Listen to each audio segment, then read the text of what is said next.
Okay, good morning. I'd like to acknowledge everyone at the podium with me from the SBC.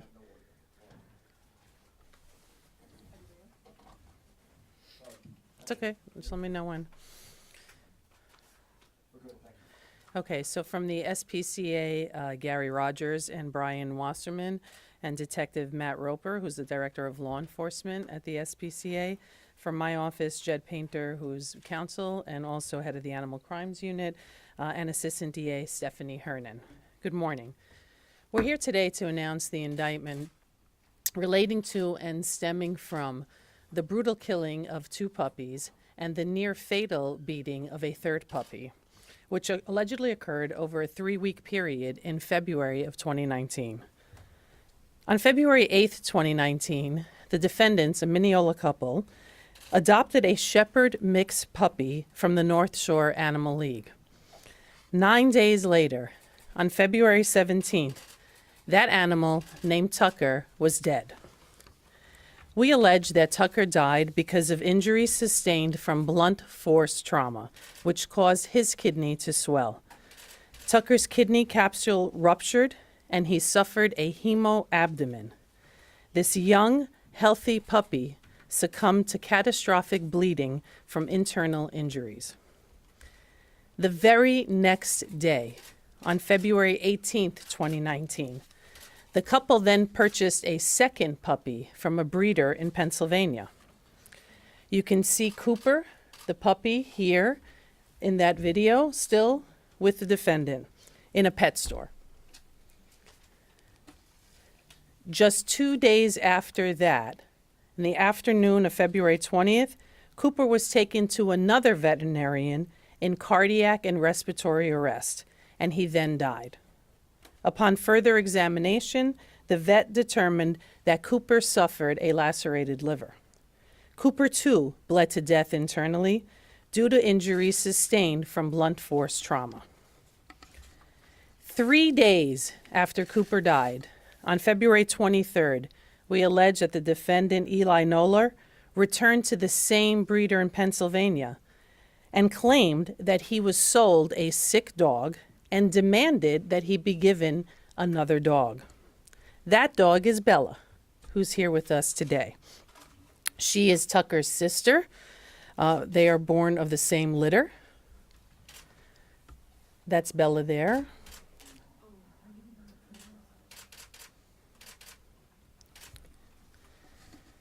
On February 27, 2019, just 4 days after picking her up from the breeder, the defendants brought Bella, who at the time was about 11 weeks old, to an emergency veterinary hospital in Westbury.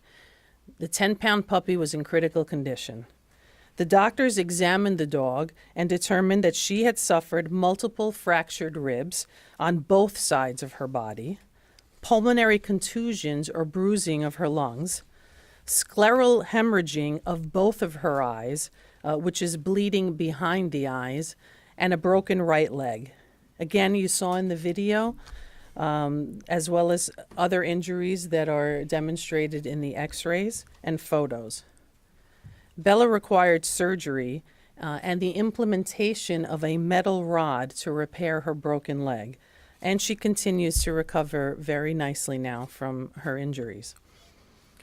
We allege that Mineola resident Ellie Knoller caused the pain and serious injuries that Bella suffered by means of blunt force trauma, and that she sustained injuries consistent with neck trauma or choking. Shortly after Bella was taken to the vet, we received a call from our partners at the SCPA. There is an extraordinary network of people who care about animals in this county, and we all communicate and speak to one another. The SPCA informed us of these unusual circumstances. We immediately knew that the injuries that Bella suffered were severe and could not be explained away as mere accidents. This dog did not fall off a couch or get hit by a car. Clearly, she was beaten. We then began an investigation and worked backwards to discover that defendants had previously owned 2 young dogs that both died violent deaths in the weeks before Bella was taken to the vet. Ellie Knoller is charged with 3 counts of aggravated cruelty to animals and felony. and 3 counts of overdriving, torturing, and injuring animals in a misdemeanor. His wife, Jessica Kuncman, is charged with 1 count of overdriving, torturing, and injuring animals. Between February 8th and February 27th, less than 3 weeks, these 3 puppies, Cooper, Tucker, and Bella, suffered at the hands of this defendant. As part of our investigation, we learned that Bella was in severe pain for at least 15 hours before Knoller's co-defendant, his wife, did anything to help the animal. 3 healthy puppies don't suffer these brutal injuries by accident or as a result of being clumsy young dogs. These dogs can't testify. They can't tell us about the suffering that they endured. But these injuries and medical records tell us what happened. A kidney capsule rupture, a lacerated liver, broken ribs on both sides of the body, a broken leg, beating behind both eyes. In my 28 years as a prosecutor, I've never seen a case where someone committed this kind of serial violence against different puppies. These allegations are horrific, and the pain that these animals must have endured is really unspeakable. This office takes violence against animals very seriously. We have a dedicated animal crimes unit, and we know that often there is a link between violence against animals and violence and neglect toward people. I want to thank our dedicated partners for their hard work on this case, and I'll turn it over to Gary Rogers at this point. Thank you, DA. First of all, I'd like to thank the DA and her staff. I've been doing this for 35 years, and this model here works very well. I think this investigation wouldn't have been as successful as it is without their help. And also, in the 35 years I've been doing this, and Matt and Brian have been doing it quite a long time, we have to agree with the DA. I've never, ever seen a case of serial animal abuse like this, or basically serial murder of an animal. It's just wrong. To imagine what Bella had to go through, and also the other 2 dogs, one can only imagine how much force has to go through. Their bodies are not like ours. You can get a punch to the kidney and get hurt. You really have to punch and hurt and do something to an animal to have those kind of injuries. So it took a long time. A lot of investigative techniques were used. We're lucky that we have partners in the veterinary community that called us, and we're lucky that we have a district attorney that takes this very, very seriously, because it is a precursor to other violent crime. People start out hurting animals before they start hurting people. So, again, what are we looking at here? One of the other things that we have with Bella, and her medical expenses are going to be huge. We're probably already up to about $18,000, I believe. Right around $18,000. So we're going to be asking the public if they can help out, and if you can help us get the word out. We have a link that they can go to. It's luckytobealive.ncspca.us. And that people can donate there for her medical care, which is again, she has to have another operation probably this week to take those metal bars out. So again, thank you, DA. Okay. Thank you. We'll take any questions. DA, this guy's like 30 years old. Do you think he was doing this over the years and maybe it was under the radar, or? Yeah, again, I guess, the investigation is ongoing. We found out about the 3, bringing the one Bella in with those kinds of serious injuries, and us digging a little deeper and asking some questions, and the community of vets communicating with each other. We were able to find the other 2 who died this really violent death. So I don't know if there's any more out there. I guess we'll see. And if people have any information, let us know. Can you tell us anything about the couple, like where they work, they have children? I don't think he's working. I think she's a part-time worker. They live right here in Mineola. That's about all I know. And I think she actually was affiliated with pet stores, her family. I don't know if they owned them or operated them. Yeah. What do you alleged reason behind this? Like anger issues? Yeah, I mean, we don't know. This has really stumped us, because usually, if we have a dog fighting ring and we see those kinds of injuries on animals, we know that there's a profit motivation. If lots of times we see animals that are being hoarded, and we know there's a lot of mental illness and people aren't caring for their animals. I don't know why this happened. And unfortunately, the dogs can't tell us. But again, we ask anyone with information. Maybe there are anger issues. Maybe it's some kind of sick sport. I couldn't really tell you.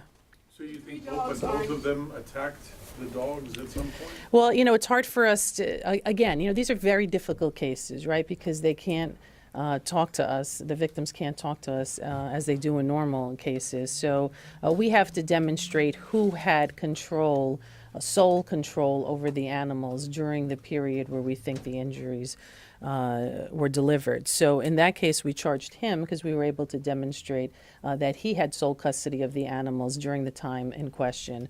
And we charged her for not helping and aiding that animal overnight when the Bella was crying in pain for over 15 hours. So she's only charged in Bella's case? Yes. So the three dogs, two of the three dogs came from the same breeder. Yes. The first dog came from the shelter, correct? Correct. That wasn't traced back to this breeder? No, not to the breed. The only two for the one breeder. So there's no real way to connect the three dogs to anyone else but this couple? Yeah, correct. And they were young. I mean, they were puppies when they got them.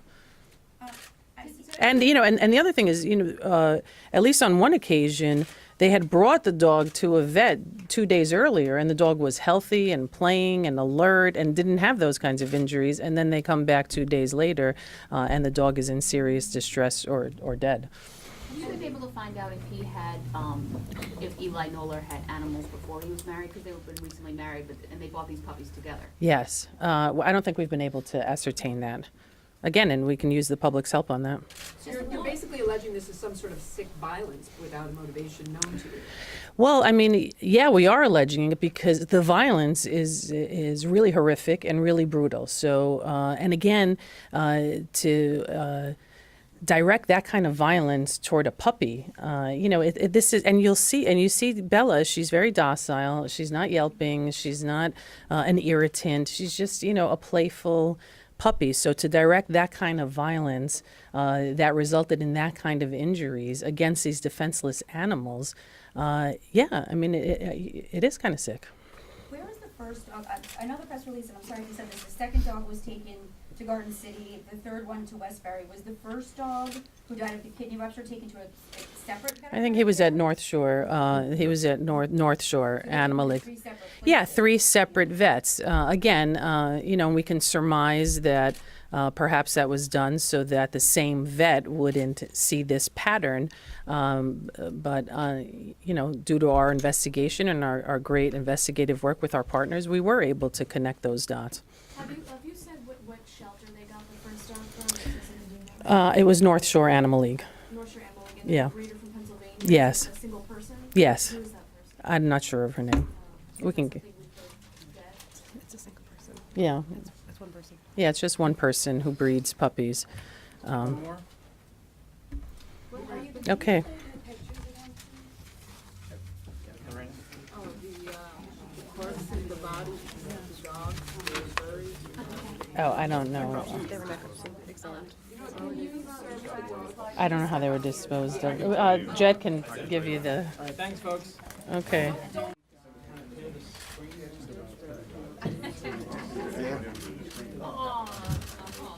Good on this one? Good. How about everybody else?